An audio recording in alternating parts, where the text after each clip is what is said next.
আমাদের মুক্ত হব মোরা ইমানি পাওয়ার নারায়ে তাকবীর ধ্বনিতে ঠিক না বেশি জোরে বলেন বিজাতির চাই এক করে বন্দি করে রাখিতে আমাদের মুক্ত হব মোরা ইমানি পাওয়ার নারায়ে তাকবীর ধ্বনিতে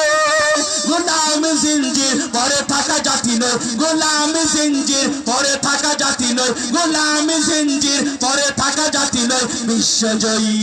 জাতি মোরা স্বাধীন সারা বিশ্বে মোরা মুসলিম জাতি আছি যারা স্বাধীন সারা বিশ্বে মোরা মুসলিম জাতি আছি যারা প্রয়োজনে মোরা রক্ত দিতে হবে আমাদের ময়দানেতে 2013 সালের মতো দেশ বাঁচানোর জন্য ভারতের আগ্রাসন থেকে দেশকে রক্ষা করার জন্য মাঠ থেকে প্রস্তুতিটা হাত আল্লাহকে দেখা দিতে হবে নারায়ে তাকবীর